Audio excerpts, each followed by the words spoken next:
J'espère que vous avez passé une bonne séance. Alors, je pense que la plupart des gens dans la salle connaissent déjà François Bégodeau, mais je vais quand même présenter la personne un petit peu, s'il y a des gens qui ne le connaissent pas encore ici. Donc, François Bégodeau est avant tout écrivain. Il écrit des romans et des essais, des pièces de théâtre, des scénarios de bande dessinée aussi à l'occasion. Et puis, vous êtes critique de cinéma. Je vous recommande notamment un podcast qui s'appelle La Gêne Occasionnée, que vous pouvez écouter librement sur Internet et que je vous recommande. Et puis vous avez aussi été acteur dans l'adaptation d'Entre les murs, de votre livre Entre les murs, que vous avez adapté avec Laurent Canté au cinéma. Et comme on l'a vu, vous réalisez des documentaires, parfois en votre seul nom et puis parfois avec un collectif qui s'appelle le collectif Auton. Voilà, donc beaucoup d'activités différentes. Et donc, François J'ai joué dans un Batman aussi. Alors, ça s'est passé inaperçu. Hein. Même moi, je ne savais pas. Parce que j'avais le... Ah, c'est pour ça. Ah bah oui.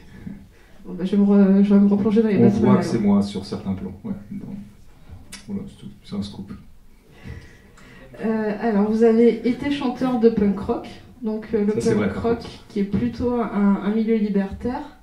Votre premier roman, qui s'appelait Jouer juste, traitait de la quasi-impossibilité dans une relation amoureuse ou une relation de couple de ne pas s'annihiler ou de ne pas perdre son individualité dans l'espèce d'entité à deux têtes du couple. Et puis un de vos romans qui s'appelle La politesse, présenté dans sa dernière partie une société dans laquelle les modes relationnels, marchands, créatifs était radicalement transformé, donc un peu à la façon de l'an 01 de GB, si la référence parle à quelques-uns d'entre vous, ou en tout cas dans une société complètement post-capitaliste. Et donc je vais arrêter là dans les antécédents pour votre œuvre, mais tout ça pour dire que j'ai l'impression que depuis toujours la question de l'autonomie, c'est quelque chose qui est au cœur de votre travail ou de votre pensée, ou un autre mot qu'on pourrait utiliser, c'est la question de l'émancipation. Oui, ce qui pour moi revient pratiquement au même. Je dirais que l'émancipation, c'est le processus et l'autonomie, c'est le but. Mais le but de toute émancipation, c'est toujours des gains d'autonomie, en fait. Qu'on comprenne le sujet sous tous les angles.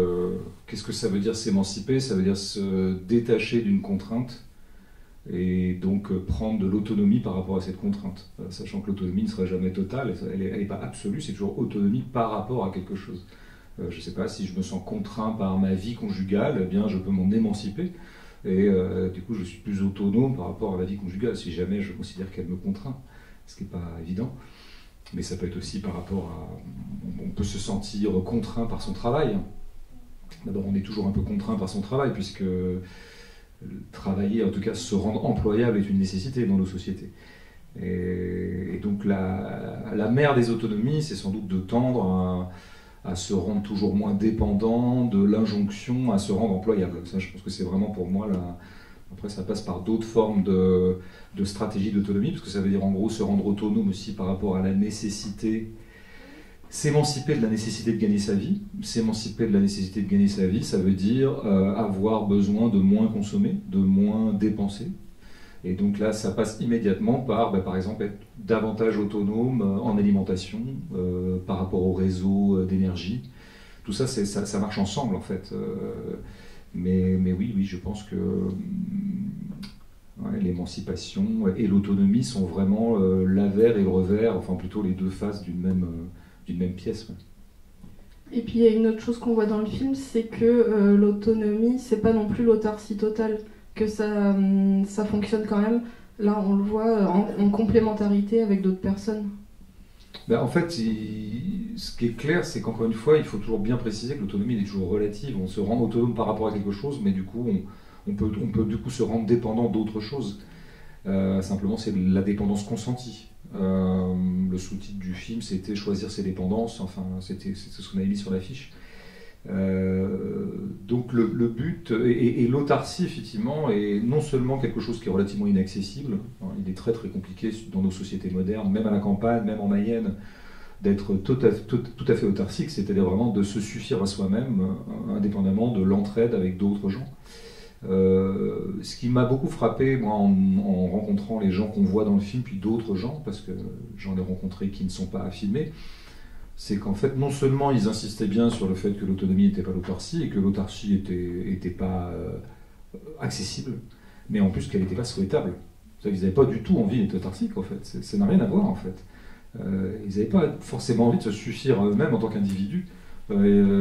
Ça leur plaît beaucoup d'être, une fois qu'ils rentrent dans une stratégie d'autonomie, de se brancher sur un autre réseau, en fait. C'est toujours ça, c'est toujours de passer d'un réseau subi. Par exemple, vous pouvez passer d'un réseau d'électricité subi, par exemple EDF, Engie, parce que vous considérez que les tarifs sont iniques, vous considérez que c'est une multinationale avec laquelle vous n'avez pas forcément d'empathie, pour mille raisons, et qu'elle a une position de monopole qui, en gros, fait qu'il est compliqué de lui opposer des contre-pouvoirs. Enfin voilà, vous pouvez avoir tout un tas de réticences par rapport à cette boîte qui, par ailleurs, peut faire aussi du bon boulot. Enfin, qui a fait du bon boulot pendant très longtemps. Et donc, du coup, il va falloir trouver d'autres formes d'alimentation électrique, quoi. Et là, vous avez besoin d'autres gens. Vous avez besoin de... En fait, il est assez compliqué d'accumuler suffisamment de capacités tout seul. Et donc, vous avez besoin des capacités des autres. Je préfère dire capacité que compétence, parce que le mot compétence, pour moi, est complètement foutu. Donc, mais le mot de capacité nous suffit. Bon, c'est pour ça que j'avais inventé, j'avais conçu le personnage de l'autarcie absolue, parce que je voulais montrer, je voulais explorer ce que c'était, quoi. Quelqu'un qui vraiment se suffirait à lui-même. Et encore, dans le film, on voit quand même qu'il ne se suffit pas totalement à lui-même. Vous voyez son ami qui lui fournit à manger et d'autres choses. Mais ça, c'est venu en fait quand on écrivait, parce que c'est un personnage écrit. Et en fait, ce personnage avait beaucoup une fonction expérimentale pour moi. C'était en fait dans l'écriture même, je l'ai beaucoup écrit avec le comédien, et donc on se demandait, tiens, on aurait dit que le type, il aurait vraiment besoin de personne. Voilà. Donc, comment il fait en fait? Et donc on est arrivé assez vite à l'idée de la grotte, enfin en tout cas une espèce d'habitat très très à part, très isolé. Et sur lequel il n'est de compte à rendre à personne, ce qui n'est pas facile sur le territoire français. Hein. C'est pas facile de trouver des territoires qui ne soient possédés par personne. Hein. Alors ça peut être de la propriété privée, ça peut être de la propriété publique. Quand on dit faut toujours faire la grande différence entre espace public et espace commun. Il faut bien insister là-dessus. Moi, je préfère la propriété publique à la propriété privée, comme ça dans l'absolu. Ça reste de la propriété. Par contre, le commun, c'est autre chose. Ça, on sort du régime de la propriété et c'est comme ça des espaces qui peuvent être dont n'importe qui peut être l'usager. C'est ça qu'on appelait, c'est ce qu'on appelle les communaux par exemple dans les villages. Il en reste quelques-uns. Ils ont été très largement supprimés. Il y a une grande tradition paysanne, des terres communales ou des choses en partage. C'est un mouvement très très important d'ailleurs au XVIIIe, comment les communaux ont été peu à peu grignotés par la propriété privée. Ça a été très très fondamental parce que c'est ça qui a plus ou moins poussé les paysans à aller vers les villes, quoi. Et c'est le début de l'exode rural. En fait, on les poussait hors des campagnes parce qu'on avait besoin d'eux dans les villes où l'industrie était en train de naître. Enfin bref, je ne vais pas faire un cours là-dessus, mais pour dire à quel point c'est vraiment fondamental le commun. Et donc c'est vrai que le personnage, on a vraiment essayé jusqu'au bout, en étant le plus réaliste possible, de maintenir l'hypothèse de l'autarcie. Et en fait, ça ne tient pas. En fait, ça ne tient pas parce que ça tiendrait dans un régime d'austérité pas souhaitable. Pas souhaitable, puis pas marrant en plus. Donc lui, il n'a pas non plus une vocation à l'austérité, même s'il a quand même une vie assez austère. Et donc très vite sont arrivées l'idée qu'il aurait quand même besoin de s'éclairer autrement qu'à la bougie, donc il lui faut un peu des lampes LED ou alors un peu de piles, quoi. Mais oui, mais si il lui faut des piles et qu'il ne veut pas d'argent, il le dit, hein, il voulait sortir de l'argent, c'est ce qui est intéressant. Il a bien besoin d'aller choper des piles quelque part, quoi. Alors soit il les vole, donc on le voit voler, ça, il y a l'hypothèse du vol, il vole une poule, il vole des poules, on peut supposer. Ça c'est pas mal, le vol, c'est intéressant. Moi je suis assez pour le... Enfin je pense que le vol est assez sain, ça dépend qui on vole, hein, mais tout ce dont on a besoin n'est pas volable. Donc c'est comme ça qu'on a conçu l'idée de cette voisine, quoi. C'est dit, puis en plus, par ailleurs, il y a un échange de bons procédés, je dirais, entre la voisine et lui. Mais ça nous est venu vraiment, quand on écrivait ce rôle, c'était vraiment, on essayait d'être le plus juste possible, quoi. Toutes les idées nous sont venues dans le fil d'un raisonnement qui était vraiment un raisonnement sérieux. C'était, bon, comment est-ce qu'il peut tenir? Et puis très vite apparaissait le magasin gratuit, qui par ailleurs se trouve exister vraiment, hein, c'est un vrai lieu, hein, c'est le magasin libre. Il y en a comme ça, des magasins qui se montent un peu partout, des magasins comme ça, notamment dans les campagnes, c'est un mouvement très intéressant quand même, hein, à plein d'égards. Et donc voilà, ce personnage est une espèce de preuve sur patte que décidément l'autarcie n'est pas jouable, quoi. Et vous avez voulu inclure cet acteur dans le documentaire d'entrée de jeu, ou c'était justement parce que finalement vous ne trouviez pas quelque chose que vous cherchiez, que vous... Oui, c'est vrai qu'au départ, moi je l'appelais l'ermite, hein, dans mes notes. Je voulais un ermite, c'est-à-dire ce que j'appelais l'hypothèse radicale d'autonomie. En plus, j'aime bien la notion d'ermite. Enfin, la tradition de l'ermitage m'intéresse beaucoup en général. Voilà, j'aime bien, ça m'intéresse, quoi. Bon. Et donc, bah oui, mais le problème, c'est que je crois que j'aurais eu beau écumer la Mayenne en long, en large pendant 12 ans, j'aurais pas trouvé d'ermite, quoi. Il y a une tradition de l'ermitage en Mayenne, d'ailleurs, ils viennent très très loin. Mais ça, c'est un peu passé de mode, quoi. C'est devenu plus compliqué. Donc, j'en trouve pas. Bah, donc, du coup, qu'est-ce que je fais? Je l'invente. Et bon, je pense que ça peut être un peu ça, le cinéma aussi. On sépare toujours de façon un peu radicale le docu et la fiction. Il y a plein d'objets de cinéma, d'objets cinématographiques que j'aime parce que précisément, ils mêlent les deux, parce qu'on a l'impression qu'ils sont très libres, qu'ils peuvent indifféremment avoir recours au documentaire ou à la fiction, ça dépend de leurs besoins en fait. Et il faut rester très très libre par rapport à ça. J'ai vu récemment un film comme ça sur lequel j'ai quelques réserves, mais qui est pas mal, c'est un film de Jonas Trueba, qui est un cinéaste espagnol, donc je crois espagnol, ouais. Peut-être catalan précisément, mais en tout cas espagnol, et il avait fait un film qui s'appelait Eva en août, que j'avais pas vu il y a 2 ans, et là il vient de sortir un truc qui s'appelle Qui d'autre que, ou Qui mieux que nous, un truc comme ça. Et il suit des jeunes espagnols pendant 5 ans. Et alors je vous passe le détail, mais ce qui est très intéressant, c'est qu'on voit que de temps en temps il est sur le docu, puis de temps en temps il les fait jouer. Et on voit que s'il n'a pas de dogme, a priori, il fait ce dont il a besoin. Et si à un moment il a quelque chose à faire passer et que ça passe par la fiction, ça sera de la fiction. Et c'est vrai que le cinéma se laisse un tout petit peu trop souvent embrigadé par des genres comme ça, quoi. Il faudrait que ce soit docu, puis ça, il faudrait que ce soit fiction.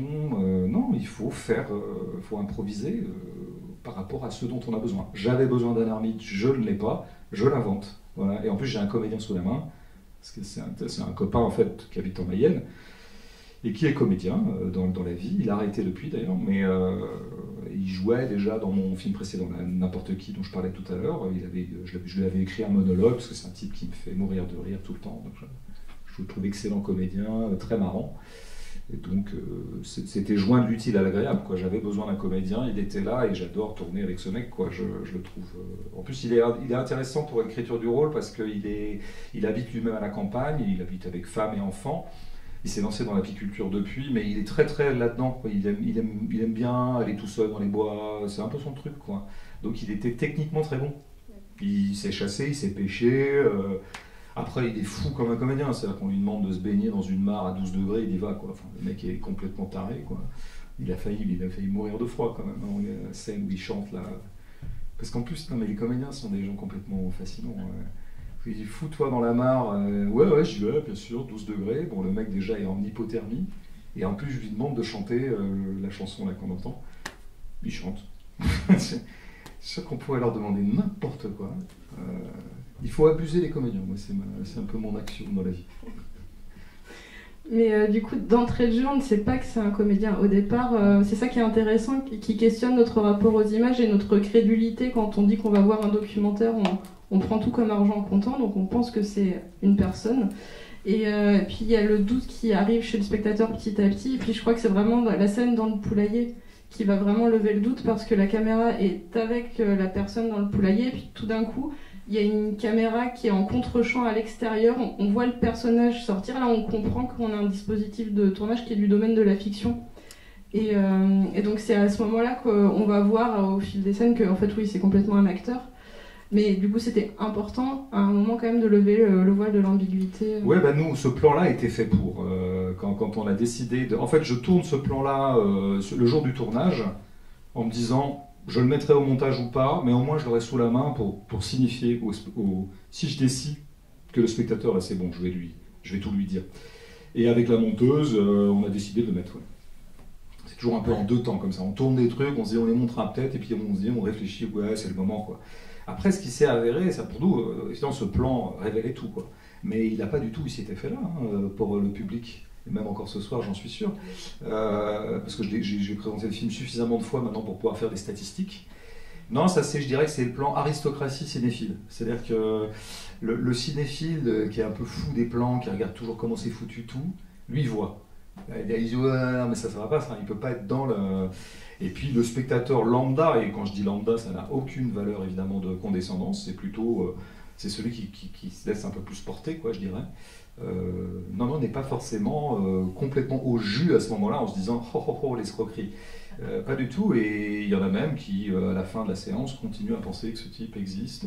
Voilà. Ouais, il y a quand même une des dernières scènes dans la forêt avec le soi-disant sanglier, là, il n'y a plus de doute quoi au bout d'un moment. Ça pour moi c'était la scène, beaucoup plus que le plan de poulailler, dont je savais qu'il n'était pas si décisif que ça, mais ça c'était la scène où effectivement pour moi là il y avait coming out quoi. C'était... Et ben, malgré ça, j'ai eu parfois dans la salle des gens qui m'ont demandé de ces nouvelles, quoi. Je veux dire, ça va. Alors je leur dis, mais vous savez, dans le film, il ressuscite un moment. C'est juste après, il y a c'est une scène de résurrection. Je dis, bon, c'est comme ça que moi je me la suis racontée. Alors évidemment, les gens n'étaient pas convaincus. Quand on leur dit ça, on dit, il est ressuscité comme le Christ. Et les gens disent, oui, bop, bop, bop. Les gens ne sont pas croyants. Donc, mais oui, non, je pense qu'on a. Mais moi, je suis assez content de ça parce que ça prouve que le comédien est bon, ça prouve que le rôle est pas mal écrit, et ça prouve que notre simili-reportage a plutôt bien fonctionné, parce qu'en fait, toutes ces scènes-là sont tournées comme un reportage, en fait, en caméra à épaule, un peu avec une fausse équipe de cinéma, enfin de reportage. Bon. Donc ça prouve qu'on a fait du gros boulot. Mais ça prouve aussi un truc moins de gloriole narcissique, qui est que décidément, moi c'était un petit peu l'aspect théorique du film, mais qui est un petit peu par surcroît, quoi. Comment dire, c'est pour ceux qui veulent, quoi. Par-delà le thème, qui est quand même le truc le plus important, c'était de toujours éprouver que rien ne ressemble plus à une image fausse qu'une image vraie, et inversement.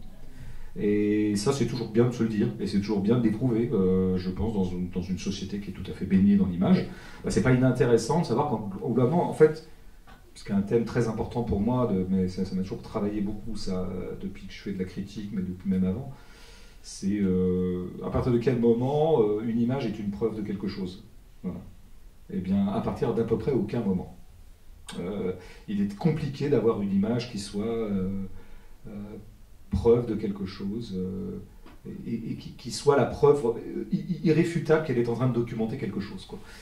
Et donc voilà, oui, là vous pouvez donc vous pouvez simuler le vrai au point qu'il passe vraiment pour le vrai. Ouais, ça, c'est des choses qu'on sait, mais c'est toujours intéressant de se le redire, quoi, et de le refaire. Et le dispositif de tournage est intéressant aussi parce que il n'y a pas de moment dans le documentaire qui soit explicatif ou pédagogique, il n'y a pas de voix off, il n'y a pas d'habillage musical. Et puis, dans mes souvenirs en tout cas, les parties qui sont vraiment réelles, entre guillemets, vraiment documentaires, la caméra est posée, elle est fixe, et puis on va filmer ce qui advient, et on voit si on garde ou pas. Et puis les moments avec le personnage de fiction, avec l'acteur, là il y a plus un genre de caméra embarquée, c'est filmé caméra à l'épaule, a priori, c'est contre-intuitif. Oui, tout à fait. C'était mes hypothèses de filmage de départ. C'est toujours pas mal quand on se lance dans un film d'avoir quand même 2 ou 3 axiomes de filmage, quoi. Après, on invente sur le vif et c'est pas plus mal. Mais j'avais un axiome qui était assez clair, qui était filmer le faux comme un reportage et filmer le vrai avec la parcimonie et la stabilité de la fiction, avec des plans vraiment très installés, avec... Bon, par exemple, c'est technique, mais on s'en fout de la technique. Effectivement, la caméra est toujours épaule quand il s'agit de filmer notre comédien, et elle est toujours sur pied. Elle est posée sur un pied quand il s'agit de filmer tout le reste, à 1 ou 2 exceptions près. Il y a une exception qui est la scène des sourciers. Quand ils cherchent la source, là, les 2 vieux, là, on ne pouvait pas faire... Moi, j'aurais bien aimé que la caméra soit sur pied et qu'on fasse un panneau, quoi, qu'on les suive en panneau comme ça, comme on fait à peu près tout le temps, mais c'était compliqué, quoi, parce qu'ils remontent tout un pré, et donc on était obligé de les suivre un peu en épaule. D'ailleurs, c'est une scène dont je ne suis pas très content visuellement, mais... Voilà. Mais donc il y avait effectivement cette espèce de chiasme ou de chassé-croisé, d'inverser les choses, quoi, pour troubler le jeu, Au point que... Moi, j'ai lu parfois, dans certains articles sur le film ou des commentaires de spectateurs, que du coup, de comprendre que l'ermite était un acteur jetait le doute sur tout le reste. Mais moi, ça m'intéresse beaucoup, ça. Moi, je suis très content de cet effet. Même si tout le reste, je peux le dire, est vrai. Les moniales sont vraies, c'est pas des actrices. C'est pas 4 copines à qui j'ai dit, toi, fais des cierges. Donc tout est vrai, mais je trouve que c'est intéressant, ce trouble dans le vrai-faux, qui est un truc que je peux travailler pas mal aussi en littérature, et puis qui est un truc que travaille des cinéastes que je peux bien aimer, donc on se refait pas, quoi. Parce que je trouve que c'est le grand sujet, en fait, central de ces choses-là. Après, où ça te pose un problème parfois, ça maintenant je peux parler du film presque aussi à la lumière de tout ce que j'en ai entendu. Je pense que par rapport à la dimension politique du film, ça peut poser un problème, ce trouble. Voilà. Parce que du coup, un spectateur, sur ce thème-là, a besoin d'être un peu sûr, quoi, que ce qu'il a vu est vrai. Ça, je m'en suis rendu compte, en fait, en ayant des retours. Et ça m'a beaucoup travaillé, en fait, cette histoire. Je me suis dit, mais en fait, oui, peut-être qu'il y a peut-être des sujets sur lesquels on ne peut pas, comme ça, se permettre de troubler le jeu, justement. C'est une question que je me pose. Mais c'est peut-être votre côté écrivain de littérature, enfin, vous avez peut-être envie d'injecter aussi un peu d'autres choses que juste quelque chose de documentaire. Ça me déplairait pas du tout un pur documentaire. Hein. Comme spectateur, il y a des purs documentaires que j'adore, quoi. Et peut-être que d'ailleurs le prochain que je ferai, sans doute en Mayenne aussi, sera un pur documentaire. Donc j'ai pas un gros besoin de ça. Après, ça dépend aussi du matériau qu'on a sous la main. C'est-à-dire que quand vous avez un putain de matériau, là, vous n'avez pas besoin d'aller chercher la fiction. Pas forcément, parce que ce que le réel vous offre est tellement immense que là, vous n'avez plus qu'une seule envie, c'est de le documenter le mieux possible, en faisant les plus beaux cadres qui soient, en étant le plus juste. Et je dois dire que là, moi, j'étais plutôt en déficit de ça. C'est peut-être ça qui m'a aussi donné envie de varier les formes, d'inventer de la fiction, de faire des cadres particulièrement chiadés, en tout cas à certains moments. Parce que des fois, j'étais en déficit de matière. Il y a un exemple, par exemple, il y a une séquence que moi je trouve un peu faible, mais elle est faible. C'est sans doute un peu de ma faute, mais c'est pas que de ma faute. C'est-à-dire que, enfin, je veux dire, le documentariste doit être modeste, mais il doit être aussi, comment dire, il doit aller au bout de la logique de la modestie. Je pense que, par exemple, la scène démoniaque, je l'aime beaucoup, et je pense qu'on a fait du bon boulot, que c'est plutôt bien cadré, mais je pense que 90% du génie de cette séquence, en tout cas de son talent, c'est le réel. C'est-à-dire que c'est beau, quoi. Enfin, voilà, et les rituels monastiques sont beaux à filmer. Ils sont pré-mis en scène, donc il n'y a plus qu'à dérouler derrière. Inversement, il y a une séquence que je trouve plus faible par rapport aux attentes, en tout cas, que j'en avais, parce que pour moi, c'était la séquence centrale sur le sujet, c'est celle sur la ferme collective, donc avec beaucoup de jeunes gens autour d'une table, là, et donc quatre associés qui se sont, comme c'est raconté, se sont associés à 25 ans pour essayer de tendre à l'autonomie collectivement. Et moi, pour moi, c'était le cœur du film, parce que voilà, on était dans l'épicentre de l'autonomie, quoi. En plus, j'aime bien le collectif, enfin, il y a plein de trucs qui me plaisaient là-dedans. Sauf qu'en fait, j'avais pas grand-chose à filmer. J'avais pas grand-chose à filmer parce que quand vous filmez un maraîcher qui est sous sa serre, bah, c'est des gestes de maraîcher. Et qu'il soit autonome ou pas, ça se voit pas dans le plan. Il n'y a pas 36 façons, enfin, techniquement, on pourrait rentrer dans le détail, mais ça ne se verra pas à l'écran. Après, vous filmez, c'est assez beau, un paysan boulanger qui fait de la boulangerie, mais en même temps, c'est toujours du blé, oui, après, il y a un fromager, là, j'aime plutôt bien ce plan, parce qu'il est un petit peu original, mais en même temps, c'est quelqu'un qui fait du fromage, quoi. Et puis après, il y a un type qui fait la traite des vaches, bah, c'est la traite des vaches, quoi. Et donc, en fait, c'était compliqué. Alors, où est-ce que pouvait s'incarner l'autonomie et le collectif? C'était dans un truc précis, c'était la réunion qu'ils font tous les mercredis. Voilà. Ils m'avaient dit avant, parce que j'étais passé les voir 2-3 fois avant, hein, ils m'avaient dit, oui, le mercredi, on se réunit, puis on parle, on fait le point, quoi, comme dans tous les collectifs, ça va pas, tiens, il faudrait faire... Et là, moi, j'avais tout mis là-dessus, quoi. Pour moi, ça allait être la scène, quoi. Parce que là, ils allaient vraiment parler, délibérer entre eux, ça serait un moment de parole intéressant, parce que les collectifs, ça fonctionne beaucoup sur la parole. Et donc voilà, j'avais ma matière. C'était gagné. Pour moi, la séquence, elle était faite, donc je m'étais beaucoup préparé. On était venu 2 heures en avance pour bien régler les positions de caméra. Et puis voilà, puis j'aurais dit, vous serez où, tout ça, quoi. Et puis la réunion commence, et c'est nul. C'est nul. Ce qu'ils se disent n'est pas intéressant. Ce jour-là, ils sont tous crevés. Il y en a un qui est mal luné. Ils n'ont pas de charisme. Le plus charismatique des 5 n'est pas là. C'est de la merde. Et là, moi, je peux rien faire. C'est pas de ma faute. C'est que moi, nous, on était prêts. Hein. Je veux dire, vraiment, l'ingé son était vraiment, savait très très bien comment sonoriser. Moi, j'avais vraiment réglé les cadres avec le chef-op. Mais c'est eux qui étaient pas bons. Et donc, en fait, le soir, je suis désespéré. Je rentre, je dis, bah, il n'y aura pas assez de ferme dans le film, puisque je n'ai pas de matière. Et donc, je m'en suis sorti dans la nuit, j'ai réfléchi, j'ai dit, qu'est-ce que je pourrais faire comme plan B? Et j'ai trouvé cette idée quand même qui figurait le collectif, qui était le repas collectif, quoi, la tablée. Que je trouve toujours assez beau par ailleurs. Mais voilà, on est un peu en dessous d'un tout. Bon, c'est quand même des gens qui mangent, quoi. Et puis après, c'est entrecoupé les 4. Là, au montage, je pense qu'on a fait du travail pas trop dégueu pour montrer justement, voilà, pour faire exister le collectif par le montage, en fait. Mais on a été obligé de le faire par le montage parce qu'en fait, on n'avait pas, donc quand vous n'avez pas les scènes, vous n'avez pas les scènes, quoi. C'est ça le docu, c'est que ça rend très modeste. Hein. C'est-à-dire que si ça veut pas, ça veut pas. Donc, comment ? Ouais, tout à fait. Je me le suis dit, bien sûr, sauf qu'on avait un planning tellement chargé, parce qu'on a tourné tout en 30 jours, et tout était occupé. Sauf que, en fait, je pense qu'on serait revenu 3, 4, 5 mercredis. En fait, c'est des gens qui ne sont pas très à l'aise dans la parole. Et donc, en fait, ça aurait été toujours mou. Ils ne seraient pas devenus d'un seul coup charismatiques quand ils parlent. Autant ils sont hyper charismatiques quand ils font d'autres trucs. Il y en a un qui joue de la guitare, par exemple. Il est extraordinaire comme guitariste. Mais ce n'est pas mon sujet. Non, je pense qu'il y a un moment, mais ça, on le voit beaucoup quand on fait des docus, ou on fait des interviews, ou alors on voit parler les gens. Il y a des gens qui s'animent par la parole, et qui sont particulièrement charismatiques quand ils parlent, et puis il y en a d'autres, non. Mais c'est comme ça. Je veux dire, moi je suis pas du tout charismatique quand je joue au tennis, et Roger Federer beaucoup plus, quoi. Enfin, il y a des inégalités comme ça, je dirais, de prestance selon le geste dans lequel on se trouve, quoi. Faut espérer que chacun ait d'ailleurs ses lieux de puissance. Mais eux, c'est clairement pas la parole. Et en plus, je pense qu'ils étaient dans un truc relativement timoré, un peu inhibé, ayant un peu peur quand même de lâcher les trucs. Donc finalement, le vif du collectif n'aurait jamais été là. Et donc, non, c'était pas le bon plan. Et il a fallu trouver autre chose. Mais du coup, je pense que la scène, pour moi, elle est un peu minimum syndicale, quoi.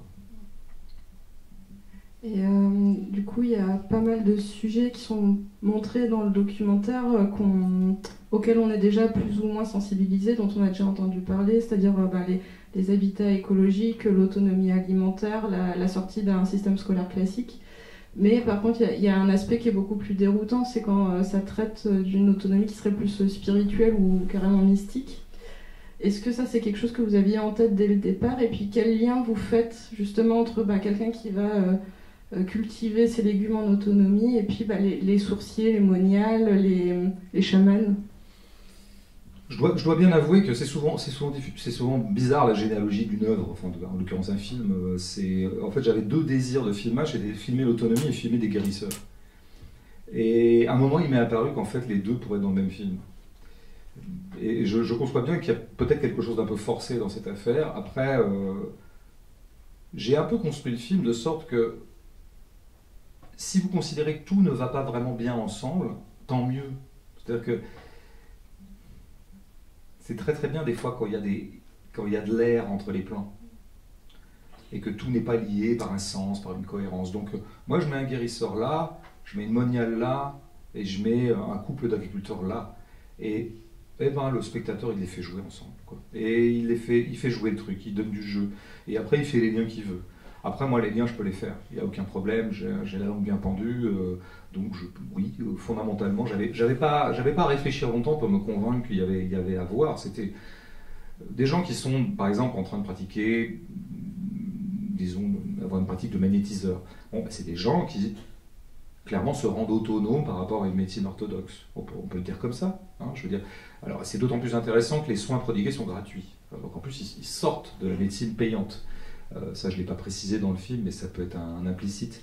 Donc, moi, ça m'intéresse toujours, en fait. À chaque fois que des gens essaient d'un peu de sortir des clous, c'est pas tant que je trouve la médecine conventionnelle détestable. Hein. Je ne suis pas du tout de cette mouvance-là. Je pense qu'il faut toujours s'en méfier, il faut avoir un regard critique sur le dispositif médical, le dispositif sanitaire, évidemment, mais je ne considère pas que la médecine moderne nous ait absolument dépossédés de notre corps. Je n'irai pas jusque-là, mais je trouve toujours intéressant que des gens essaient de réactiver des vieilles techniques de soins qui viennent de très très loin, ou les entretenir. D'ailleurs, dans les villages, ça c'est toujours entretenu. Je veux dire, il n'y a pas un village de France où il n'y a pas un guérisseur. Hein, je veux dire, sauf qu'en Mayenne, il y a un peu une concentration, mais il y en a partout. Moi, j'ai connu ça en Vendée quand j'étais petit. Donc c'est intéressant. C'est intéressant. Quoi qu'on en pense, qu'on y croit, qu'on n'y croit pas d'ailleurs, c'est intéressant que des pratiques comme ça perdurent malgré l'emprise de la modernité ou le maillage un peu technico-sanitaire qui, pour le meilleur et le pire, a eu tendance à beaucoup se développer. Oui. Et du coup, c'est des voies de la fiction, alors ils existaient vraiment Oui, tout à fait, voilà. Ouais. Eux, ils sont vrais, ouais. C'est pas des potes non plus, c'est des... Ouais, ben ça, il y en a. Le guérisseur qu'on voit qui est blond, là, un peu, qui ressemble soit à un néo-nazi, soit je sais pas trop quoi. Non, mais je l'adore, hein, c'est quelqu'un que j'aime beaucoup, qui est un vrai mystique, en plus, par ailleurs, qui est un drôle de mec. Il existe, il fait ça. Il fait ça gratuitement, parce que par ailleurs, il est videur en boîte de nuit, ça ne s'invente pas, parce qu'il faut bien manger. Et il était SDF à l'époque, il a une vraie histoire qui mériterait un film, parce qu'il était SDF, et puis une femme l'a repéré et lui a dit « Toi, tu as un don ».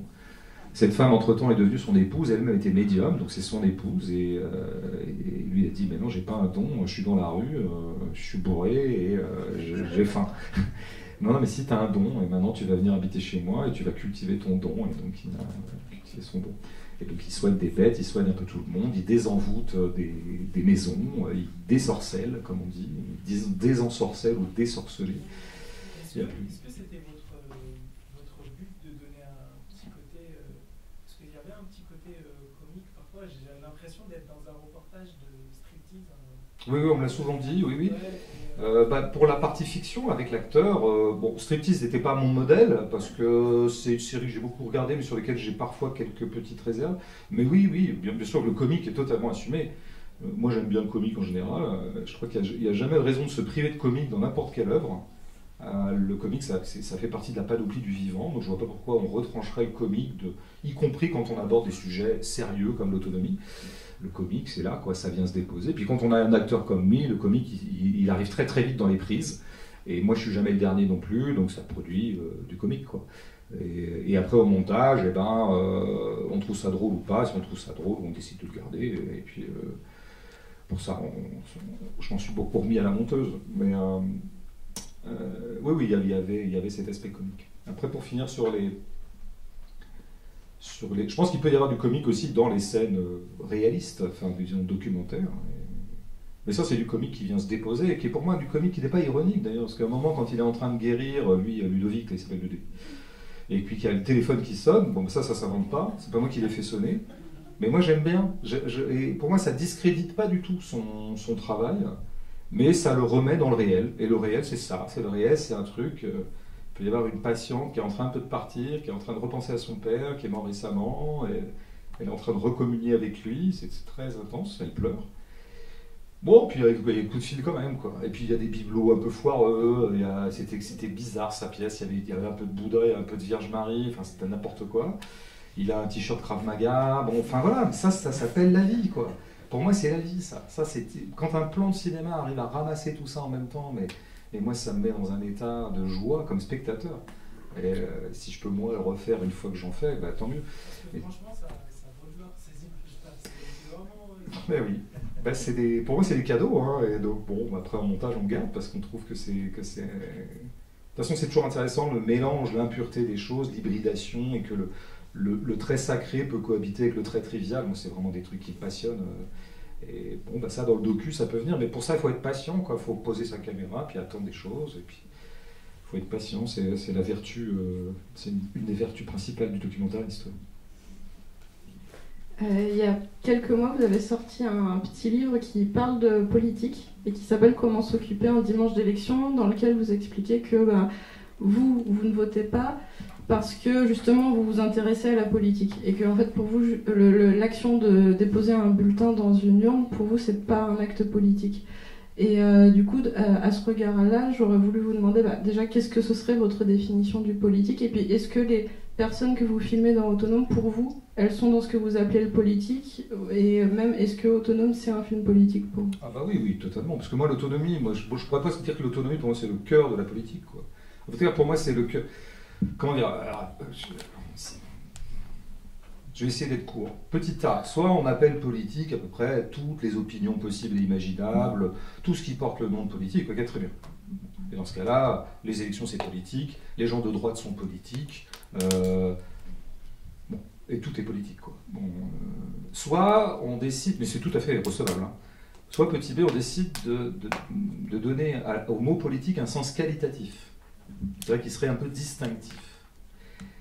Et alors là, du coup, pour moi, alors dans la continuité de Rancière, un peu, pour moi, il n'y a politique que quand il y a des énergies qui se mettent en branle, qui vont dans le sens de l'émancipation. Parce que sinon, ça s'appelle pas de la politique, ça s'appelle la conservation de l'existant. Et la conservation de l'existant, Rancière l'appelle police. Et je trouve que c'est intéressant qu'il l'appelle police, et donc je reprends ça dans mon petit livre. Mais voilà, donc il y a les forces de la conservation, qui considèrent que l'existant va plutôt, sans doute parce que l'existant leur va bien, qu'ils s'y trouvent bien, qu'ils en sont plutôt les gagnants, et donc c'est normal. Quand on est le gagnant de l'ordre social, il est assez normal qu'on veuille le conserver. Mais dans ce cas-là, on ne fait pas de la politique, on fait de la conservation. Bon. Mais si inversement, vous considérez que l'ordre social n'est pas satisfaisant et que vous voulez un petit peu le reconfigurer, le subvertir, le restructurer, voilà, ça dépend des degrés de radicalité, alors là, vous faites de la politique. Alors je considère que l'élection n'est pas politique, puisque je considère que l'élection a pour vocation première de reconduire l'existant indéfiniment. Ce qu'elle fait. Ce qu'elle fait. Donc c'est des faits. C'est pas la peine de dire, ouais, enfin non, pas du tout. Ben si, en fait, c'est des faits. Quand même, à un moment, les faits devraient trancher. Inversement, j'appelle politique, effectivement, des gens qui, à leur échelle, à des échelles plus ou moins grandes, plus ou moins massives, travaillent à réorganiser la vie collective, réorganiser les échanges, les repenser. Voilà. Les gens que je filme font ça. Voilà. Ils font de la politique. Vraiment de la politique. Beaucoup plus que des gens qui vont voter. Qui d'ailleurs, le vote étant un geste que je trouve pas du tout méprisable, hein, pas du tout. Mais on voit bien qu'il y a des degrés d'implication quand même différents par ailleurs. Hein. Je veux dire, entre des gens qui changent de vie, qui vont s'installer à la campagne, qui donnent un peu de leur temps, de leur vie, de leur énergie, qu'on coupait avec beaucoup de choses, et puis bon, des gens qui, comme moi j'ai pu le faire, passent 5 minutes pour aller déposer un bulletin dans une enveloppe. Bon, voilà, il faut quand même remettre les choses à leur échelle, quoi. Mais donc voilà, moi je pense que la politique, c'est toujours, pour moi, il y a politique quand il y a une sorte de mouvement vers l'émancipation. Et donc il y a toujours politique. L'horizon ultime de toute politique, c'est des guerres d'autonomie. Donc l'autonomie est vraiment pour moi le cœur de la politique, mais vraiment quoi. Alors c'est peut-être une vision très anarchiste des choses que de dire ça. Bon, d'abord je ne vais pas m'en cacher, mais en plus peut-être qu'il n'y a de politique anarchique. Il faudrait peut-être le dire aussi. Peut-être que la politique c'est toujours quand elle est prise comme ça dans sa puissance, c'est une impulsion anarchisante. De déstructuration de l'ordre et de restructuration d'un autre ordre, quoi. Je crois. Donc oui, Autonome est un film. De toute façon, quand je l'appelle Autonome, d'abord il me semblait que c'était le mot le plus juste pour rassembler un peu tous ces gens. Eux-mêmes l'utilisent ce mot, se situent par rapport à ce mot. Et puis surtout, c'est un mot qui est connoté politiquement. Hein. Il y a une grande histoire de l'autonomie. Il y a même un mouvement dans les années 70 qui d'ailleurs perdure, a même eu une espèce de revival depuis une dizaine d'années, qui était le mouvement des autonomes. Des autonomes qui étaient des électrons libres de la politique, qui tenaient beaucoup à l'être, évidemment, de ne pas être assujettis à des partis, à des structures préconstituées, et dont le but était plutôt de se greffer sur des luttes, quoi, en permanence, quoi, de façon très autonome et très souple. Donc c'est des gens qui accompagnaient le mouvement des squats dans les années 70. C'est très intéressant, le mouvement des squats. C'est comment s'émanciper de la nécessité d'avoir à payer un logement, qui est une putain de saloperie de nécessité, qui fout en l'air pas mal de gens, et qui n'est jamais réinterrogé. Comment se fait-il que les logements ne soient pas gratuits, quoi? C'est une vraie question. Et si on ne pose pas ce genre de questions, on ne fait pas de politique. Parce que si la seule question qu'on pose sur le logement, c'est « Ouais, non, mais c'est vrai que ce serait quand même sympa que les logements soient moins chers pour les pauvres », Bon, bah, ça va pas loin. Comment se fait-il qu'on doive payer le toit qui nous permet juste de survivre, en fait? C'est très étonnant. Donc il y avait ce mouvement des autonomes, mais en donnant ce titre au film, je voulais créer une petite connotation pour ceux auprès de qui ça résonnerait. Ouais. Mais bah, c'est vrai que quand je voyais tous ces gens et quand je les filmais, c'est une drôle d'expérience de passer une journée à filmer ces gens, et puis de rentrer, on avait une piole, on rentrait tous les soirs, avec l'ingé son, et puis on se mettait à la télé, quoi, pendant qu'on mangeait. Et puis là, ben, on tombait sur parfois des talk-shows politiques, quoi. Enfin, voilà. Alors là, vous avez un montage qui est hyper disqualifiant pour la scène politique, pour ce qu'on appelle la scène politique, c'est-à-dire ce truc-là très étrange, quoi, où des gens disent n'importe quoi, de façon complètement abstraite. Donc vous passiez d'une heure sur l'autre entre des gens qui font de la politique vraiment réellement et qui y impliquent leur corps, et c'est très incarné, et c'est très situé, c'est dans des situations précises de vie. Puis là, vous ouvrez la télé, il y a des hommes politiques et des femmes politiques qui sont en train de débattre du grand remplacement. Enfin, là, je veux dire... Non, mais là, vous y reviendrez plus, en fait. Moi, j'y reviendrai plus, il faut le savoir. Je sais pas si j'irai m'installer en Mayenne, mais... Justement, à ce sujet, vous avez des nouvelles de la communauté que vous avez montées? Ouais, elles sont plutôt bonnes, ça se pérennise. Ouais. De toute façon, ils avaient, au moment où je les ai filmés, ils avaient franchi le plus dur, quoi, parce que le plus dur, c'est souvent les 5 premières années. Et ils étaient à 10, là. Et donc, ils étaient devenus, comment dire, viables. Donc, c'est ça le but, c'est d'être viables. Et plus ça allait, plus leur réseau s'étendait, parce que d'autres gens viennent s'installer. Plus ils arrivaient à trouver de plus en plus de points de vente. Ça, c'est très important, la vente à l'habitant, quoi. Ou alors, ils vendent un peu à la ferme, mais très peu. Ils vont surtout vendre dans 2-3 spots. Et donc ça, c'est très intéressant. Il y a de plus en plus de gens qui... donc en fait, alors eux, par ailleurs, sont très très vigilants par rapport à la logique de croissance. Mais ça, je ne l'ai pas mis dans le film, mais ça aurait été intéressant. Mais j'avais pas le temps. Donc ils sont aussi... Ils n'ont pas envie de devenir des imbéciles de croissants. Donc ils se plafonnent par rapport à leur... Donc ils essaient de tenir simplement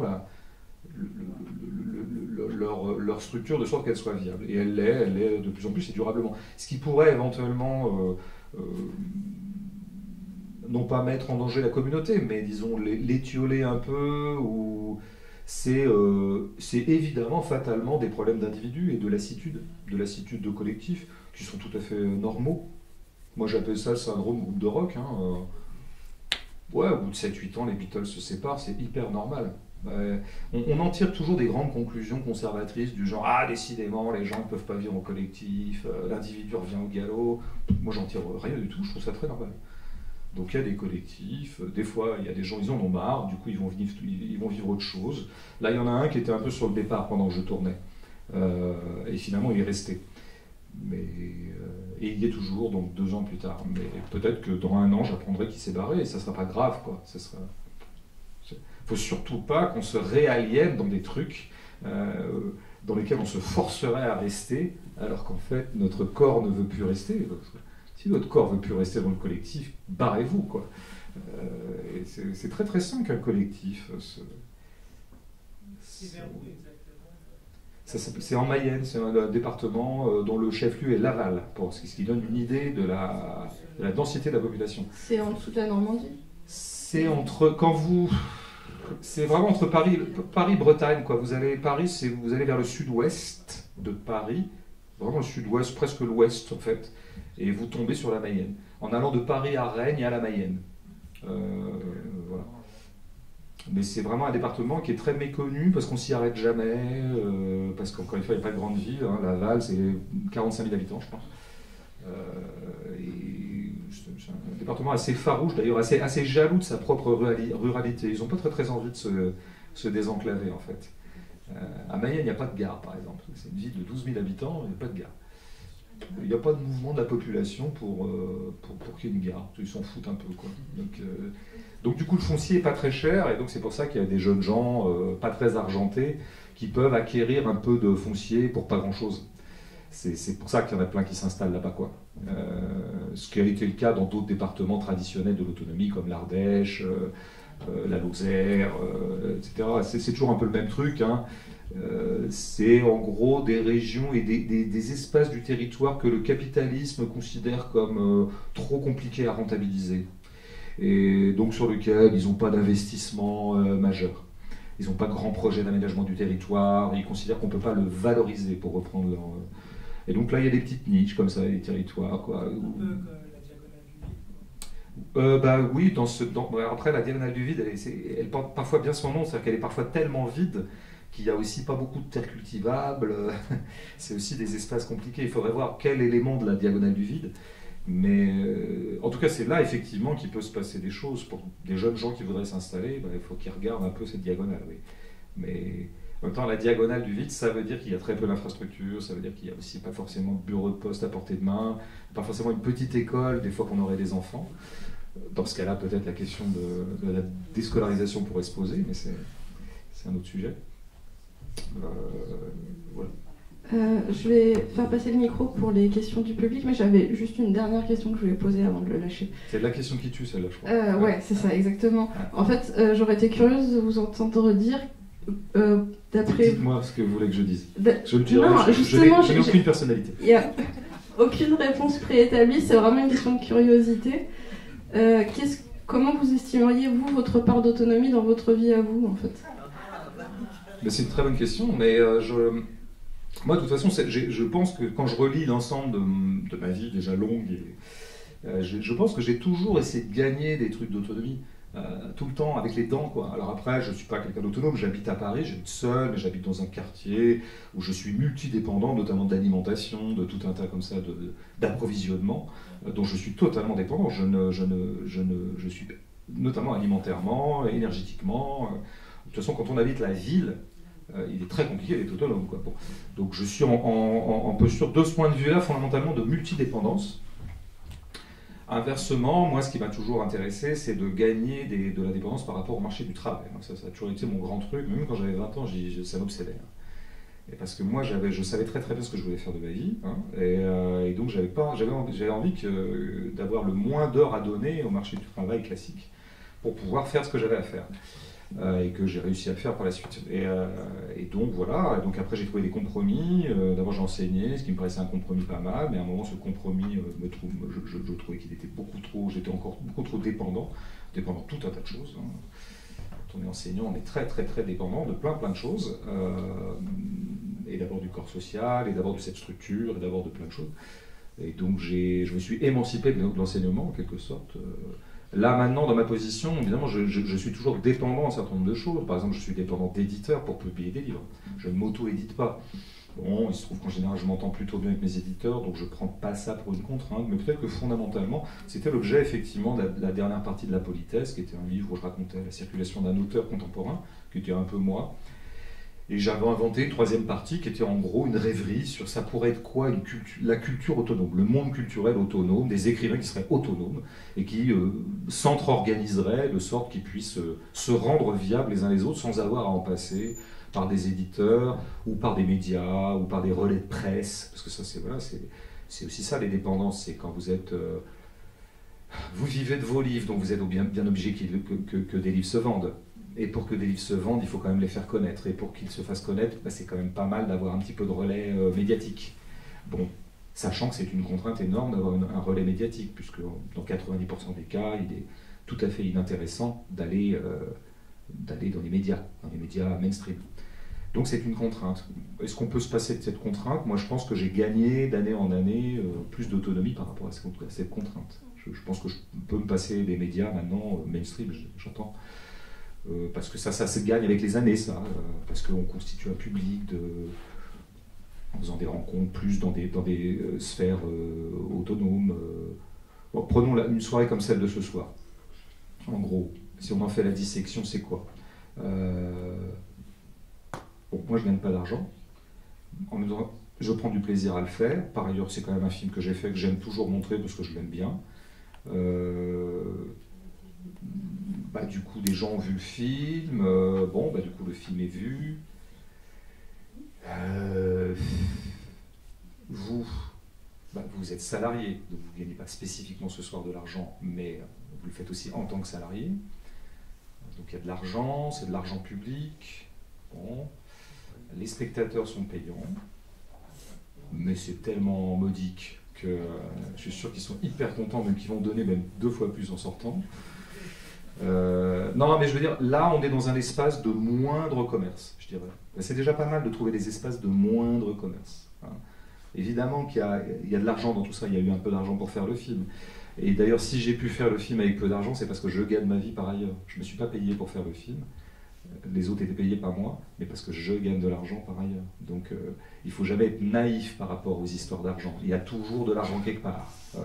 Donc ce à quoi on peut tendre, c'est, disons, une espèce de déflation économique, quoi. Arriver au minimum vital de la circulation de l'argent. Donc moi, c'est à ça que je travaille dans ma position d'écrivain ou de documentariste à l'occasion ou autre chose.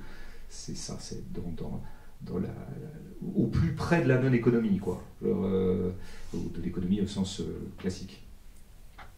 Donc ça se gagne vraiment par millimètre, quoi. C'est une quête, mais je considère que je ne suis pas très très loin maintenant de faire à peu près les choses comme j'ai envie de les faire sans qu'on m'embête trop, quoi. Et ça, chacun pourra jauger de sa propre autonomie à son échelle. Moi, évidemment, donc, je ne suis pas paysan mayennais. D'abord, j'ai pas envie de l'être. Pourquoi? Parce que si j'étais paysan mayennais, j'aurais pu le temps d'écrire des livres. Donc, je ne vais pas devenir paysan mayennais. S'il vous plaît. Oui, pour les 2-3 personnes que ça intéresse que je fasse des livres, y compris moi. Donc voilà, donc chacun sa vie, chacun sa puissance, chacun sa volonté de puissance, et chacun, moi, ma puissance, je ne la mets pas là. Bon, voilà. Donc c'est bon pour cette raison-là. Donc il faut toujours interroger sa propre autonomie dans le champ dans lequel on évolue. Donc que chacun se pose la question, tiens, dans mon boulot, dans quelle mesure y a-t-il des dépendances dans ce boulot qui vraiment me fatiguent, m'endolorissent, m'attristent, et dans quelle mesure est-ce que je pourrais m'en déprendre? Voilà. Si tout le monde se posait cette question, tout le monde serait un sujet politique de lui-même, hein, plutôt que de se projeter dans des débats politiques qui n'ont aucun sens. Déjà que chacun se demande, quels peuvent être, moi, là, dans ma vie concrète, sans parler du grand saut à la campagne, les gains d'autonomie. C'est vraiment une question passionnante, en fait. Parce que et chaque individu est le plus à même d'y répondre. Moi, je ne peux répondre pour personne à cette question. Chacun doit faire son propre examen. Qui est très, très précis. Je le faisais un peu dans Notre Joie. Il y a un moment, je faisais quelques pages comme ça. Je disais, ben voilà, dans la semaine que je viens de passer, quels sont les moments de ma vie, qui est une vie très routinière, hein, ma vie est très routinière, que vraiment j'ai trouvé particulièrement contraint, et si jamais il m'était donné de refaire cette semaine, qu'est-ce que je soustrairais, qu'est-ce qui m'emmerderait, quoi, enfin, qu'est-ce qui m'a véritablement emmerdé. Donc je faisais des trucs très précis, et c'était par exemple aller faire des courses, enfin, c'est des trucs cons, mais il faut que ce soit des trucs cons. Et voilà, et ça, je trouve que c'est des belles questions quand on les traite concrètement, en fait. Merci. Merci à vous d'être venus. Bonne nuit. Alors, est-ce qu'il y a des gens qui ont des questions dans le public? Oui.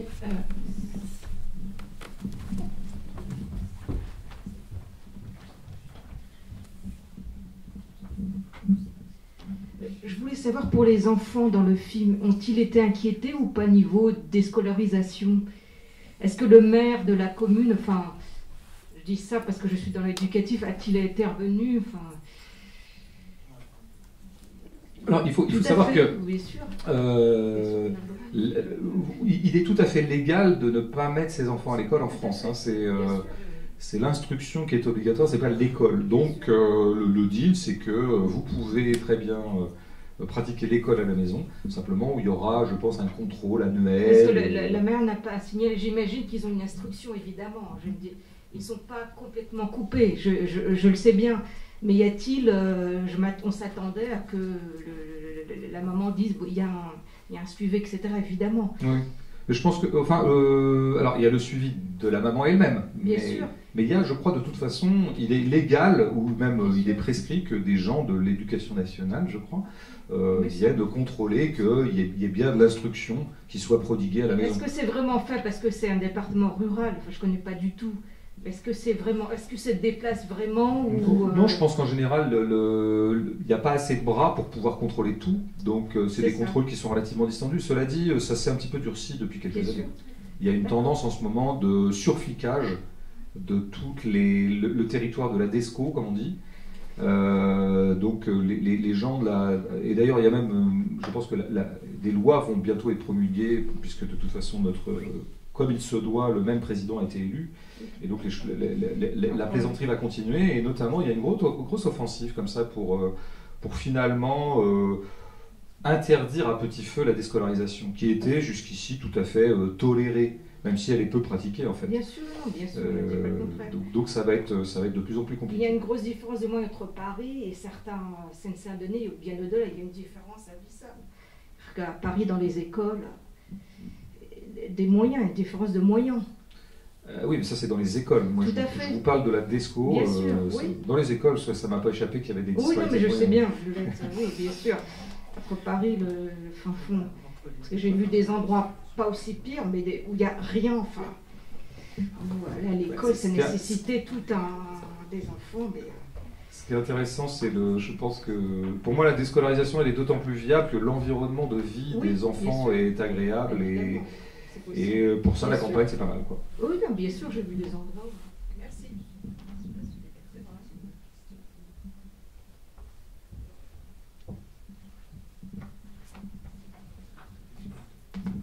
Bonsoir. Du coup, moi, j'ai même plusieurs questions. D'abord, par rapport, une question qui part du magnétiseur et de ceux qui sont dans la hutte. Pour moi, c'est vraiment ceux qui ont le plus bouleversé la conception de l'autonomie. Et oui, et pourtant, quand j'ai vu le magnétiseur apparaître à l'écran, ça n'a pas dénoté dans ma tête parce qu'il y avait cette gestuelle. Donc, et après coup, après avoir vu aussi les autres personnages, les autres personnes, ceux qui parlent de leur rapport au travail, la façon dont ça leur ouvre comme ça les portes de la méditation, et aussi le père de famille donc, qui déscolarise ses enfants, qui dit que il faut trouver, chacun doit développer son don ou quelque chose comme ça. Je me demandais si pour l'autonomie pour vous, ou c'était d'abord, avant d'être du coup un mode de vie vraiment concret, un objet, une disposition, et oui, quelque chose qui serait donc individuel et qui se déploierait comme ça de manière complètement différente, circonstancielle. Et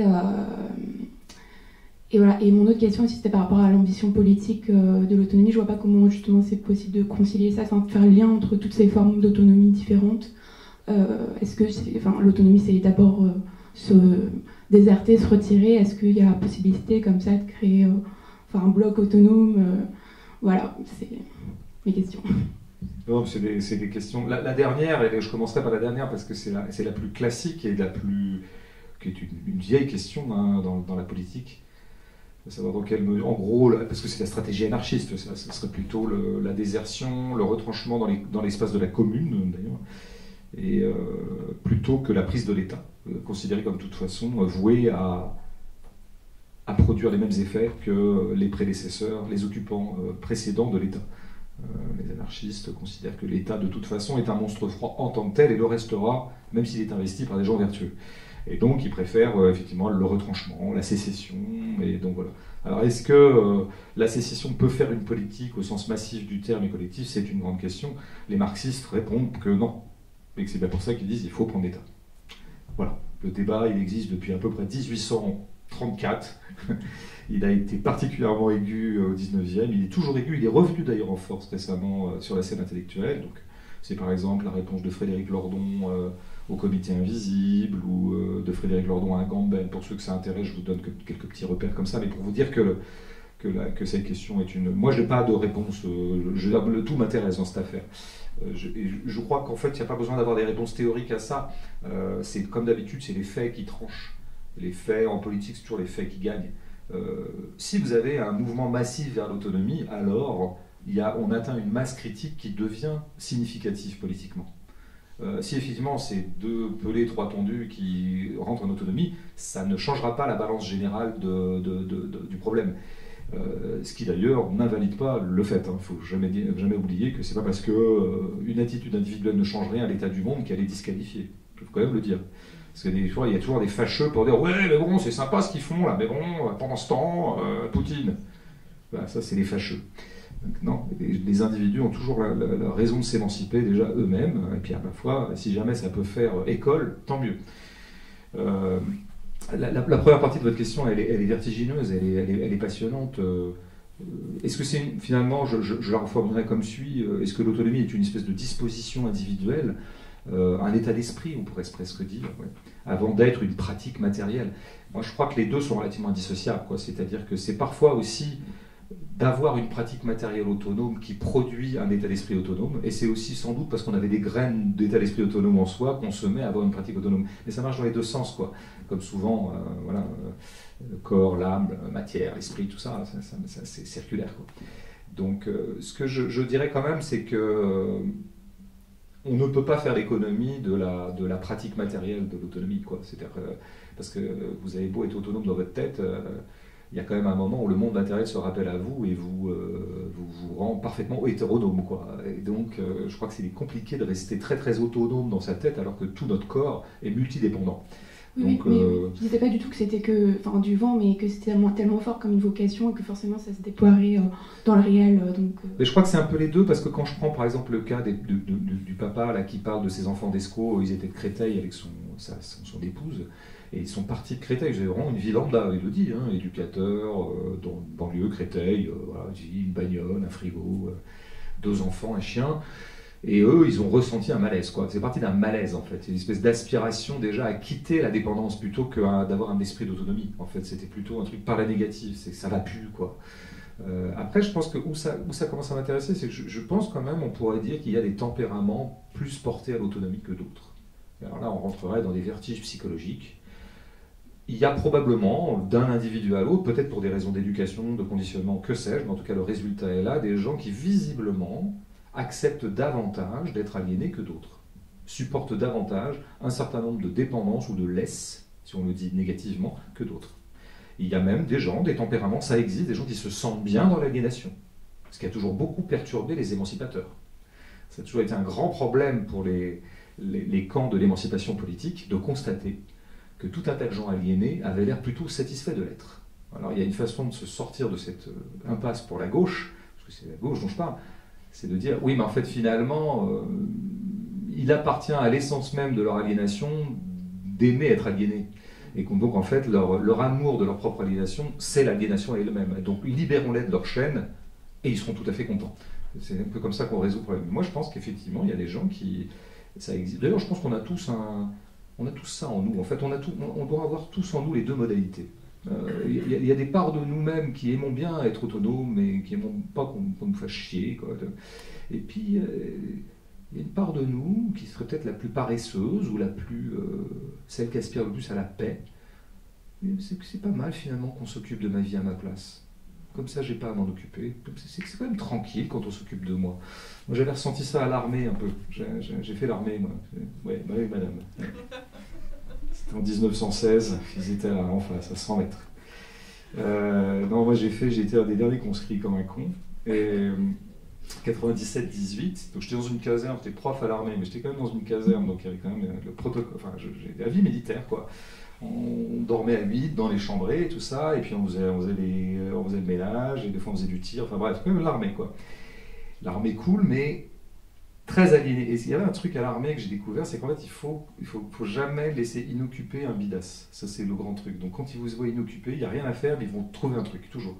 Allez, oh, qu'est-ce que vous faites? Bah, rien, monsieur, j'ai rien à faire. Enfin, monsieur l'agent, enfin, mais comment on dit, sergent, maréchal-chef. Allez nettoyer les toilettes. Mais elles sont propres. Ouais, allez, bon, il faut occuper les gens. Et en fait, ça fait des emplois du temps qui sont hyper balisés tout le temps. D'abord, on sait à quelle heure on se lève, c'est 6 heures. On sait à quelle heure on mange, 6h30, à 7h il faut vider, à 8h on a le premier boulot, à midi on rebouffe, à 13h il y a une marche, à 14h je sais pas quoi. Bon. Et ben, moi, oui, il y a un côté comme ça, mais avec moins de côté spirituel, comme je dois dire, mais vraiment pas. En revanche, évidemment, moi ça m'a hyper fait chier dans un premier temps, je n'aimais pas être là, mais il y a un moment, alors ça a continué à me faire chier toute l'année, mais j'y ai pris aussi un certain plaisir et j'y ai gagné une certaine sérénité. C'était quand même assez sympa J'avais plus rien à décider de ma vie. C'était super, quoi. Et donc, il y a quand même un charme de l'hétéronomie. Je veux dire, tous les grands mouvements politiques ou la pensée politique doit toujours partir de là. Inversement, je pense qu'il y a vraiment des gens qui sont parfois aussi pathologiquement réfractaires à la dépendance. Ça peut arriver aussi, des espèces d'hyper-autonomes pathologiques. Ils ne supportent pas. Ceux-là, on ne peut pas compter sur eux non plus. Parce que, en fait, quand on va se retrouver dans des collectifs, de fait, il y aura des nouvelles règles, il va falloir composer avec d'autres dépendances qui seront celles que, voilà, on vit à 6, donc en fait, tu ne peux pas jouer de la guitare à 5h du mat'. Et là, il y a toujours un ou deux casse-couilles pour dire non, mais attends, je joue de la guitare si je veux, tout de fait. Bon, voilà, mais ça existe. Hein. Il y en a eu sur la ZAD, ils ont été très compliqués à gérer. C'est très intéressant de se passer sur la ZAD de ce point de vue-là, parce qu'à un moment, il y en avait 2-3 qui faisaient chier, mais vraiment, bon, il y en a même un qui a fait des conneries, qui emmerdait les filles et tout ça, qui a même fait des trucs un peu violents, je crois. Et donc les zadistes, qui étaient quand même d'obédience plutôt anarchisante, hein, il faut bien dire ce qui est, ont dû faire la police. Et qui se sont vraiment posé la question de comment il faut, qu'est-ce qu'on fait avec ces mecs, quoi. Évidemment, dans un premier temps, ils ont essayé de discuter, on a fait de la médiation, on a délibéré, on l'a fait à l'anarchiste, quoi. On ne va pas fliquer. Et à un moment, le type continuait à emmerder tout le monde, donc il était en train de déséquilibrer le collectif, donc il a fallu fliquer. Donc les gens qui ont un érotisme de leur propre aliénation et les hyper, comment dire, les hyper indépendants pathologiques, ça, c'est les deux pôles sur lesquels on ne pourra pas compter. Tous les espaces intermédiaires sont intéressants.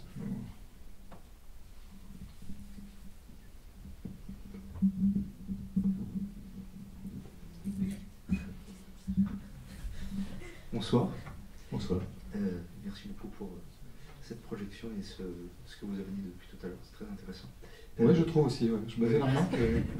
Les grands esprits qui se rencontrent. Tout à fait. Un motif qui m'a particulièrement intéressé dans le film, c'est d'autant plus qu'il est très court, c'est celui avec les moniales. Vous avez tout à l'heure parlé du mot spiritualité. Oui, désolé. Vous disiez spiritualité tout à l'heure, et l'autre motif lié à la spiritualité dans le film, c'est toute la dimension chamanique. Et la question que je me posais, c'était dans le camp de la gauche critique, radicale, auquel vous vous rattachez, je me demandais vraiment, parce que ça, je ne sais pas du tout, je sais que par exemple Bernard Friot revendique le fait qu'il est, enfin en tout cas, s'affilie à la tradition du catholicisme de gauche. Mais je me demandais comment est-ce que c'est reçu en fait. Parce que je sais que toute la dimension ésotérique, chamaniste, dans une certaine culture de gauche, elle peut bénéficier de manière très spontanée d'une approbation, en tout cas d'une fascination. Je sais pas, par exemple, je pense au film de Jodorowsky, où il y aura 10 milliards d'autres exemples. Le christianisme, pour des raisons que je peux en partie comprendre, spontanément, je me dis que peut-être pas forcément. Donc, quelles sont les réactions auxquelles vous avez pu être confronté dans votre... Ouais, il y a tout un spectre de... Je peux pas non plus trop parler à la place des gens et faire de la sociologie comme ça un petit peu sauvage, mais bon, au moins, je peux voir à peu près un nuancier d'attitude. Bon, il est bien vrai que par rapport au christianisme, il y a un passif à gauche, quoi, qui est tout à fait compréhensible, puisque le christianisme a eu la mauvaise idée, à un moment, de se transformer en église, donc en institution, et par ailleurs, en institution toujours du côté du pouvoir et du côté de la coercition. Donc il est tout à fait mécanique, logique et juste que le camp de l'émancipation ait eu d'abord, et pratiquement en priorité pendant beaucoup de siècles, comme ennemi, l'Église. Alors après, amalgame s'est constitué dans l'esprit de bien des gens de gauche entre l'Église et la religion. Et alors ça, c'est le drame.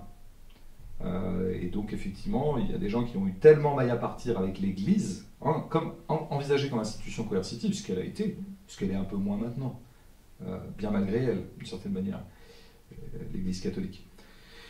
Ce qu'elle a été vraiment, pour les femmes par exemple. Et donc ils ont gardé cet amalgame entre Église et foi, quoi. Église et le message chrétien, le christianisme en tant que tel, quoi, la geste du Christ. Et donc il est compliqué il y en a certains qui, quand ils voient la scène démoniale, on conçoit encore une sorte de répulsion. Parce que ça leur évoque trop de choses, ça connote l'institution ecclésiale.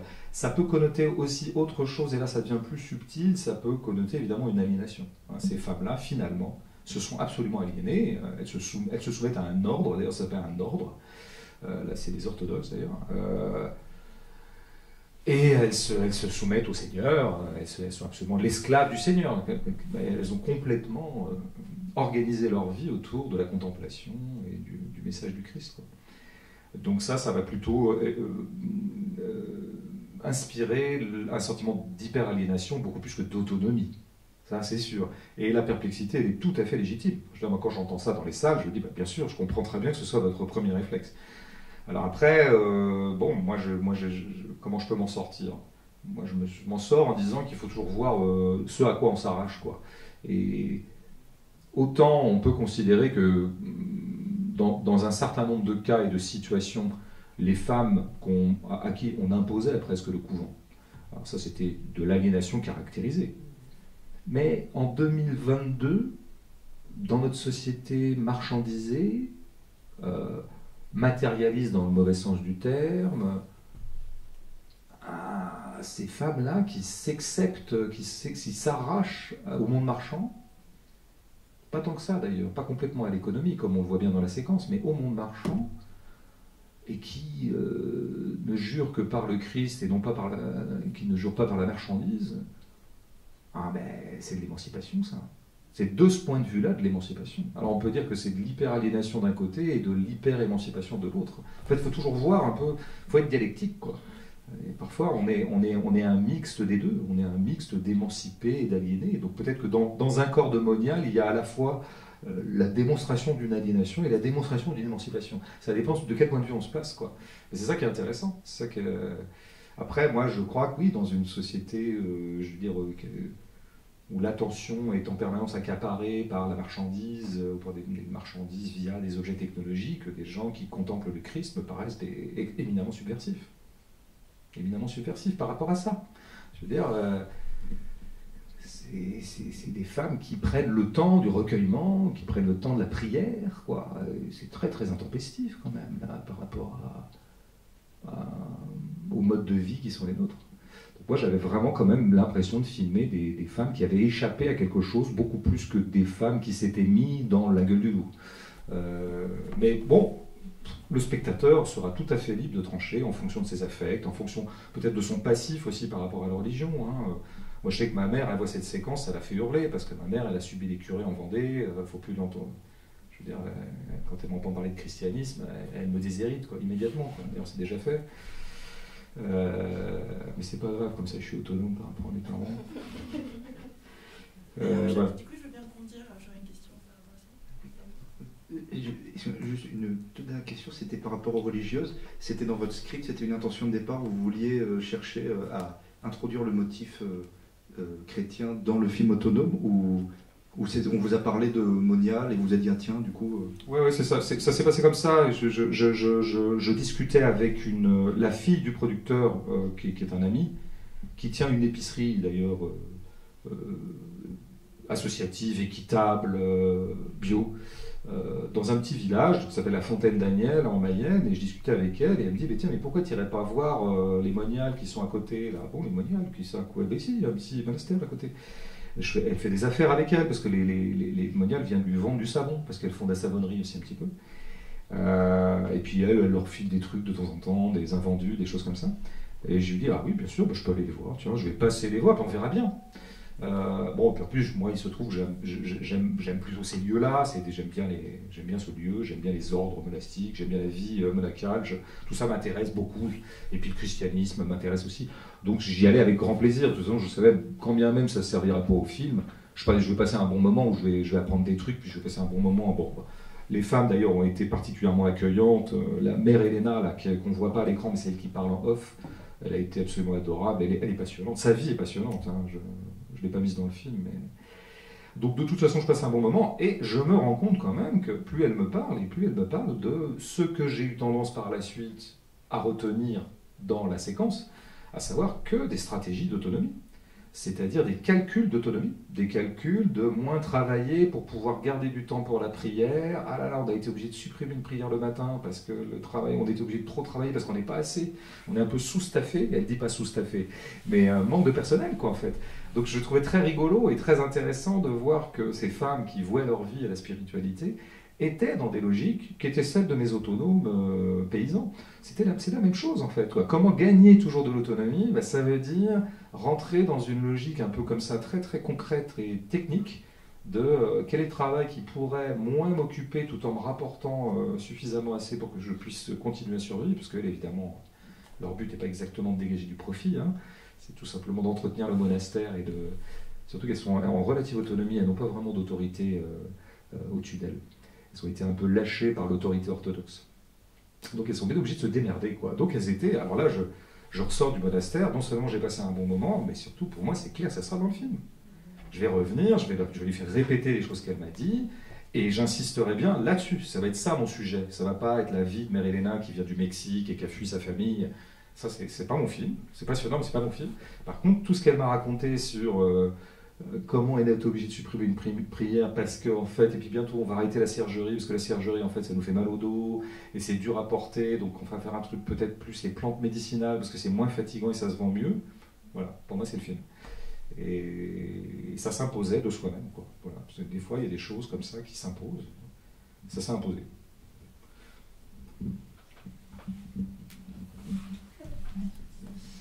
Oui, du coup, comme vous étiez un peu aussi sur le côté personnel,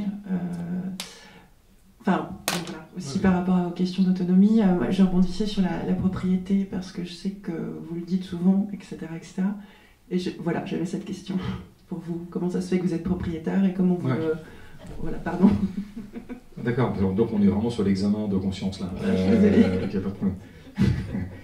Par ailleurs, j'ai mal parlé à ma sœur il y a 3 semaines, et donc j'ai vraiment parlé publiquement, ça va me faire du bien.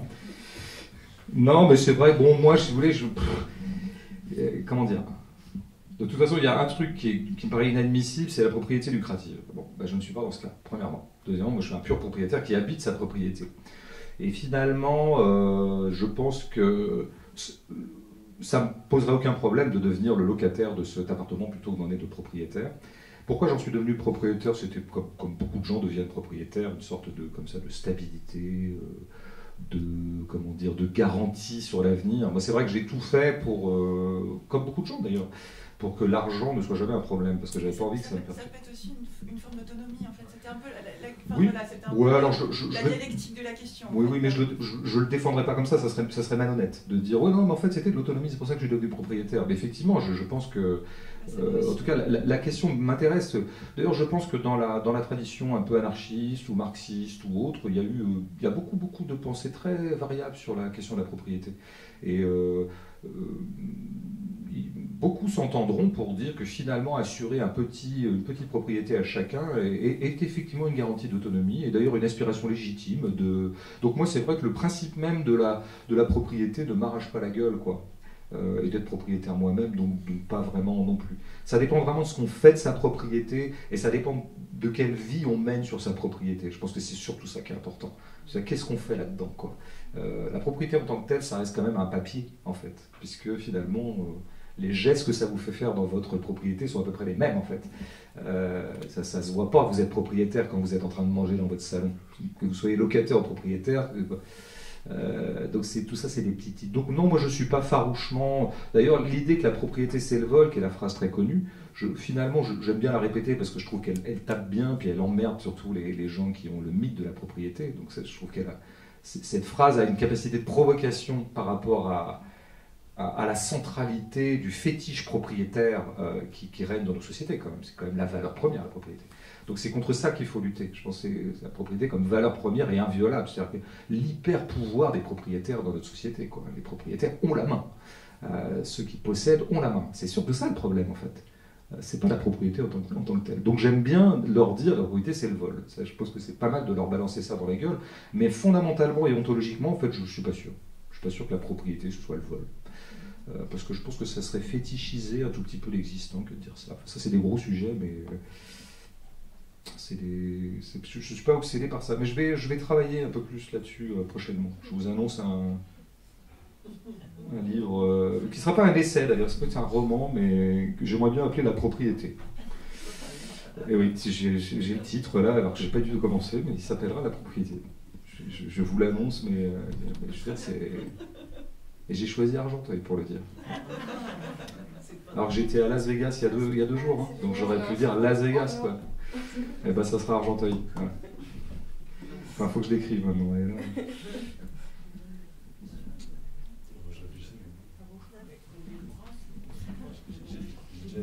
Bonsoir. Savoir, les personnes que vous avez suivies dans le film étaient au courant en fait, de la trame fictionnelle que vous avez, l'histoire de l'acteur, parce que ça a été évoqué, mais à un moment donné, moi personnellement, je me suis dit, mais qu'est-ce qui est vrai, qu'est-ce qui est faux, notamment la scène de fin avec les chamans. Je ne sais pas si c'était dans la salle, mais ça rigolait. Et les gens ils sont partis, je ne sais pas si comment ils ont vu le film, s'ils se sont dit, mais c'est une parodie ce truc. Sur la fin, moi j'étais troublé en fait. Sur la véracité de l'ensemble en fait. Oui, c'est ce que je disais tout à l'heure. Donc c'est bien d'avoir pu discuter de ça parce que finalement mes questions nous avaient en partie répondu. Mais si j'étais parti sans avoir eu la discussion, mais c'est quoi ce film, honnêtement. Hein. Moi je dirais même c'est quoi cette merde. Enfin, moi, non, parce que je critique pas les œuvres, mais j'arrêtais de voir sur internet en fait, effectivement si j'avais pu trouver une réponse. Et ça se trouve c'est certainement expliqué qu'il y a un vrai acteur et tout ça. Non, mais de toute façon moi c'est pour ça que quand j'ai parlé avant le film je vous ai rien dit parce que j'aime bien que le spectateur vive tout ça et votre trouble, et ben c'est votre trouble, et ben c'est très bien si vous êtes troublé. Moi je trouve ça. Je vais pas moi faire semblant d'être surpris parce qu'on est troublé par la dernière séquence. Je sais très bien que cette séquence elle est étrange, elle est faite comme telle, je l'ai fait durer sciemment, elle clôt le film. Donc franchement, j'ai pas eu envie de planquer cette séquence-là. Et je sais bien qu'on y fait des choses étranges et que, étant passé par la fiction, on peut peut-être supposer que tout ça est pipeau. Enfin, moi, ça me va, tout ça. Après, il se trouve que c'est vraiment un rituel qui existe, ça s'appelle l'élucidation, qui est un rituel plutôt d'aspiration chamanique, qui se fait beaucoup. Hein. Il y a beaucoup de gens qui font ça le week-end. Là, je dirais que lui, Bernard, il fait ça de façon assez profonde. Il est vraiment très, très habité par le chamanisme. Et les garçons qui font ça avec lui ce jour-là étaient, c'est pas des huttes de sudation de gens qui font ça comme ils feraient une espèce de petite séance de méditation ou de gymnastique le samedi pour se détendre. Ils y croient, enfin ils sont vraiment très impliqués, quoi. Moi j'ai mis ça parce que je trouvais ça beau déjà. Je trouve ça beau. J'ai adoré filmer ça. Ça a été le plus grand moment de tournage. Ça a duré une journée. Ce soir, pour moi, c'était le moment absolu de tournage documentaire. Ils étaient là, ils s'occupaient pas de nous, ils faisaient leur truc, c'est tout un rituel qui dure 12 heures. On filmait ce qu'on voulait, quand on voulait, par l'angle qu'on voulait, tranquillement, aussi tranquillement qu'eux. On était très très imprégnés de leur paix. Donc on a filmé calmement, c'était très beau. Et après, on a trouvé ça beau au montage, et puis après, comme d'habitude, moi je trouve ça très intéressant que des gens en 2022 fassent ça, quoi. Voilà. Je trouve que là, il y a une niche, il y a une trouée dans l'uniformisation générale des comportements, des modes de vie, des modes de pensée. Tout m'intéresse, moi. Tout ce qui échappe à l'uniformisation mondialisée de nos pratiques et de nos pensées, tout de suite, ça m'attire. Alors que, a priori, le chamanisme n'est pas le genre de spiritualité qui a le plus mon assentiment. C'est pas ce que je préfère, je dirais, dans l'offre générale. Je ne suis pas fasciné du tout par ça, je ne me suis pas beaucoup documenté sur la question, ça ne m'intéresse pas beaucoup en fait. Mais les gestes que ça fait faire, je trouve ça vraiment très beau. Et j'adore que ces gens-là fassent ça. En plus, c'est des jeunes hommes, j'aime bien l'idée, enfin jeunes hommes ou jeunes, en l'occurrence, il n'y avait que des mecs, mais parfois des femmes.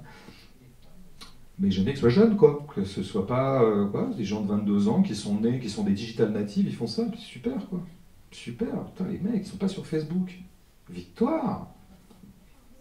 Victoire, puis je sais pas, quoi, ils le font avec une grande sincérité, puis à un moment comme ça, ils deviennent dépendants, ils se donnent modestement et humblement aux éléments. Ils se mettent dans un état, parce que c'est chaud, hein, c'est 100 degrés, hein, au pic. Et c'est très beau comme ça de se rendre totalement, de s'offrir aux éléments. C'est très très humble, quoi, par rapport à une logique générale de la planète qui voit quand même l'espèce humaine être toujours en position de domination par rapport aux éléments. Les récupérer, les rentabiliser, là, eux, à un moment, c'est quand même la vapeur qui va décider, quoi, qui va décider de... Et il y en a un qui ne tient pas, il sort. Donc tout ça, je trouve ça... Alors après, c'est vrai que je dois bien vous avouer qu'il y a des gens qui font partie du film, c'est pour revenir au début de ce que vous disiez, qui n'ont pas beaucoup aimé se retrouver cohabitant avec tout ça dans le film. Donc il y a pas mal de... Il y a quelques personnages du film, enfin des gens qu'on voit apparaître, qui n'ont pas... Quand j'ai projeté la première fois le film pour eux à Mayenne, donc c'était juste pour les participants, il y en a qui faisaient la gueule. Mais ils ont pu se sentir décrédibilisés, non? Voilà, ils disaient ça. Enfin, c'est une question que je me suis posée, moi. Tout à fait. Ouais. D'accord, ok. Ils se sentaient, ils disaient, ben, c'est comme si on les avait mis à côté de clowns, et donc du coup la clownerie rejaillissait sur eux, et comme eux ils sont en demande de crédibilité, ça fait partie aussi de leur projet d'être crédibles. Ça fait partie de la viabilité, donc ils n'étaient pas contents, quoi. Donc moi je n'ai pas su quoi leur répondre, j'étais un peu désolé, mais je pouvais pas non plus renier mon film, quoi. Mais ça veut dire qu'ils n'avaient pas été informés au préalable? Non, mais de toute façon moi je disais rien, j'avais pas à leur dire, cette projection était faite pour eux, là vous allez voir ce qu'est le film. Moi, ce que je leur disais, c'est ce que j'allais faire avec eux. Eux, dans leur séquence à eux. Avec vous, je ferai ça, il y aura le repas, machin. En revanche, l'ensemble, d'abord, je ne le savais pas moi-même. Au moment où je tourne, moi, je ne sais pas à quoi va ressembler le film. Donc, c'est après que je sais. Après, s'ils ont trouvé si indigne d'être en contiguïté avec un rituel chamanique, je les comprends, hein, mais c'était pas une bonne raison pour moi pour que je retire la séquence, quoi. Ouais. Justement, par rapport à la crédibilité, il y a une scène qui m'a bien fait rire d'ailleurs, c'est où les sourciers, ils essaient de trouver, par rapport aux photos. Ouais. Et du coup, vous avez mis cette scène exprès pour c'était de décrédibiliser ou bien c'était vraiment de... Non, ouais. Parce que c'était vraiment marrant.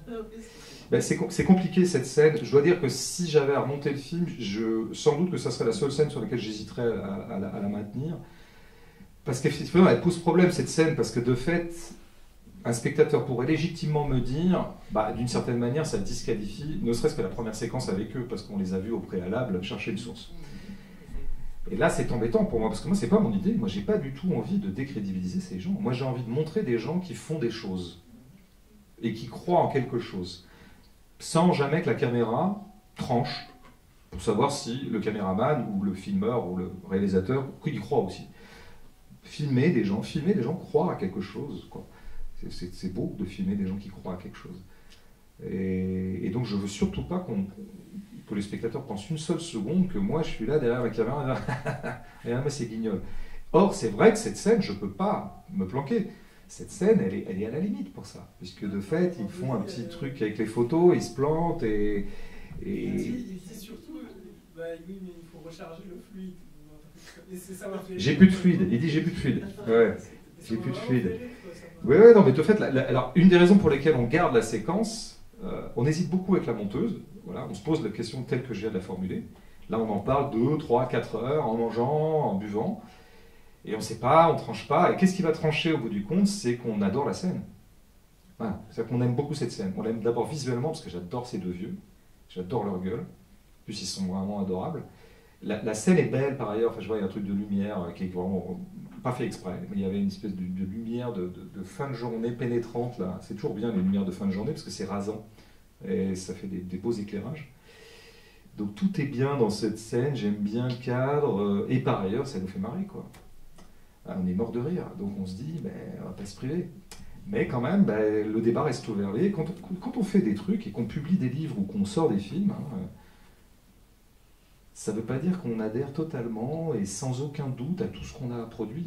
Moi, je suis très en question par rapport à ça. On a tranché dans ce sens-là, peut-être qu'un autre jour on aurait tranché dans l'autre sens, mais là le rire l'a emporté, le rire a la beauté, sur les écueils que pouvait produire le fait de maintenir cette scène, quoi. Mais c'est souvent comme ça les débats qu'on a dans le documentaire, surtout que le documentaire implique des vrais gens, et donc il faut faire gaffe, quoi. Moi j'ai pas envie d'emmerder les gens, j'ai pas envie, ça m'a rendu un petit peu malheureux que les mecs soient un tout petit peu fâchés. Contre eux, ça m'emmerdait. Moi, j'aurais adoré qu'ils aiment le film, quoi. Et qu'ils se trouvent beaux dedans, et qu'ils trouvent que je les ai respectés, et tout ça. Donc, j'étais triste. Donc, c'est un matériau compliqué, le matériau documentaire, mais c'est ça qui le rend beau aussi, quoi. Il y avait une source à 6 mètres, ça vaut pas? Ah non, les sourciers, ça c'est du sûr. Hein. Au début, effectivement, ils ont creusé en dessous pour voir. Ah bah non, celle-là ils l'ont pas vérifiée. Mais en fait, il faut savoir, dans tous les villages, il y a des sourciers. Et eux, par exemple, 2 semaines avant, ils avaient été convoqués par l'équipe municipale pour aller repérer les sources sur un lieu qui allait devenir un terrain de foot, parce que les mecs voulaient savoir où ils allaient mettre les douches, les sanitaires. Et non, mais je veux dire, vraiment, donc les équipes municipales, ils appellent Michel Marquet et je sais plus comment s'appelle l'autre, Claude. Non mais ça, les sourciers c'est vieux quand même. Alors après le coup des pierres, le coup de 6 mètres, ça peut-être il y a... C'est ça qui m'a perturbé. Mais c'est pas des escrocs les mecs. Hein. Non, mais... De deux choses l'une. De fait, de toute façon, ils sont absolument convaincus eux-mêmes de ce qu'ils font. C'est ça. C'est pour ça, à ce titre-là que c'est pas des escrocs. C'est peut-être des gens qui se mentent un peu, peut-être que c'est des gens qui sont un peu dans l'auto-persuasion, mais c'est pas des manipulateurs dans ce sens-là, vraiment pas. Je crois qu'il est un peu tard. Je crois que monsieur le doigt depuis à peu près 3h30. Mais... Allez, une dernière et je réponds brièvement. Je veux savoir l'heure. Je crois qu'il est, il est 3h30 du matin. Bon, assez tôt. Bon, il est 23h40, sachez-le s'il y en a qui doivent rentrer. Et une dernière question pour ceux qui n'ont pas besoin de rentrer. Ouais. Alors, comme monsieur Bégodeau, je dois dire, j'ai lu vos bouquins, j'ai beaucoup aimé, j'ai pas besoin du micro honnêtement. Oui, bah oui, avec une belle voix comme ça. J'aime beaucoup le micro.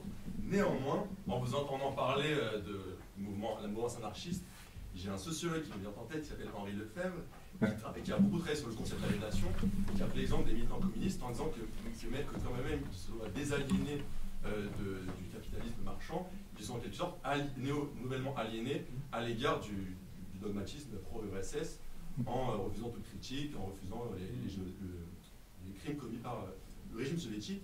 Et du coup, à la fin de votre film, quand on voit ces jeunes hommes qui ont formé une espèce de communauté autonome, est-ce qu'il n'y aurait pas un... Est-ce que faire de l'action, est-ce que faire de l'autonomie une action collective, ça ne risque pas de créer une néo-forme d'aliénation qui serait en somme tout à fait contre-productive à l'égard du but obtenu, ce qui me permet du coup de critiquer un peu votre approche qui est plutôt relativiste, sans vouloir vous offenser bien entendu. Relativiste de quoi, moi honnêtement, j'ai l'impression, avec ce que vous dites, que vous relativisez un peu en hiérarchisant les formes de structures aliénantes. Après, c'est peut-être un ressenti, mais c'est... Dites-moi si je me trompe, je voudrais pas... Ouais, mais où vous vous trompez, je pense, c'est d'appeler ça relativisme. Ça, effectivement, je fais une différence entre différentes formes d'aliénation, mais du coup, c'est le contraire du relativisme. Parce que le relativisme consiste à renvoyer un petit peu tout dos à dos, en disant « Oh, bah, tout ça, c'est des aliénations, je ne tranche pas ». Moi, j'ai tendance à faire une nette différence entre des aliénations qui viennent de structures préconstituées du corps social, c'est des aliénations dont on hérite, pratiquement de naissance. C'est pas moi qui ai inventé l'école. Et donc, par rapport à ça, l'émancipation, on s'émancipe de ces structures préconstituées qu'on n'a pas choisies, et peut-être pour aller dans des structures qu'on choisit davantage. Donc là, je ferai vraiment une hiérarchie. Et effectivement, dans les structures qu'on va épouser nouvelles, il est possible que du coup, se mette en place un nouveau système de dépendance. C'est vrai. C'est de la dépendance consentie, mais c'est de la dépendance. Et peut-être que cette dépendance consentie va devenir elle-même un carcan, une aliénation, auquel cas, il faudra se barrer, il faudra de nouveau s'émanciper. Oui, effectivement, le militant communiste qui n'a de cesse que de vouloir émanciper tout le monde, et y compris lui-même, du joug du capitalisme, du joug de l'aliénation marchande, si à son tour il devient un aliéné, il s'aliène au diktat de Moscou, bon, il ne faut pas dire qu'il est beaucoup avancé. Donc j'ai pas beaucoup de sympathie pour le parti communiste stalinien des années 50-60, de ce point de vue-là. Non, mais je suis d'accord avec vous. Mais après, si on est trop tatillon, et si on commence à un petit peu faire des plans sur la comète, on n'arrive jamais à rien, parce que, évidemment, on dit oui, mais ces gens-là, finalement, ils vont créer un collectif, et puis dans ce collectif, il y aura des nouvelles règles, et de nouveau, ils seront aliénés, et puis finalement, ça sera reparti. Bon, on voit bien que si on commence sur ces discours-là, là, de fait, il n'y a plus qu'à tirer l'échelle, parce qu'en gros, il n'y a rien à faire.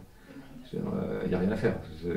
Et donc oui, je pense qu'il faut simplement se déprendre d'une position utopiste dans le monde, ou d'une sorte de candeur qui consisterait à penser que d'un seul coup, comme ça, on va trouver la pleine liberté, la pleine émancipation, qui ne sont pas de ce monde. En fait, il y aura toujours des difficultés, des contraintes, les collectifs seront toujours à la fois émancipateurs et chiants. Voilà, ça c'est la vie, ça. Et, la question étant de savoir, en fait, avec quelle intensité est-ce qu'on ressent le désir de se déprendre de ce qu'on est en train de vivre actuellement. Je crois que c'est ça plutôt la vraie question. Et dans ce cas-là, je pense que si vous aviez vraiment intensément, si vous ressentiez intensément le besoin de vous déprendre des chaînes qui sont les vôtres actuellement, vous seriez un tout petit peu moins tatillon ou un petit peu moins méfiant sur ce qui va vous arriver par la suite. Vous voyez ce que je veux dire? Quelqu'un qui s'évade d'une prison, je crois qu'il ne se pose pas trop de questions sur ce qu'il va trouver à l'extérieur. Vous voyez, il s'évade de prison parce qu'il le ressent intensément comme besoin. Donc je pense que c'est toujours ça en fait qui préside au comportement politique ou aux convictions politiques, c'est toujours l'intensité de la peine qu'on ressent dans une situation donnée et l'intensité du désir de se déprendre de cette situation. C'est toujours ça en fait. Le reste c'est de la théorie, c'est-à-dire ce que vous faites, ce que je fais. Non, des théoriciens. Et on pourrait avoir un débat théorique, mais dans la vie ça ne se joue jamais comme ça en fait. C'est toujours plutôt des balances de désir et de contraintes. Je vais vraiment clore le débat à présent. Merci à tous d'être restés. Merci, oui, merci. Merci beaucoup François Bégodeau pour le temps passé ensemble. Si vous voulez lire les livres de François Bégodeau, que ce n'est pas encore fait, allez-y. Et si vous êtes d'Argenteuil, venez les emprunter dans les médiathèques d'Argenteuil. On sera très contents de vous revoir. Non, ils achètent. Sinon, vous pouvez les acheter, mais venez dans les bibliothèques. Surtout pas de gratuité. Merci beaucoup, bonne soirée à tous.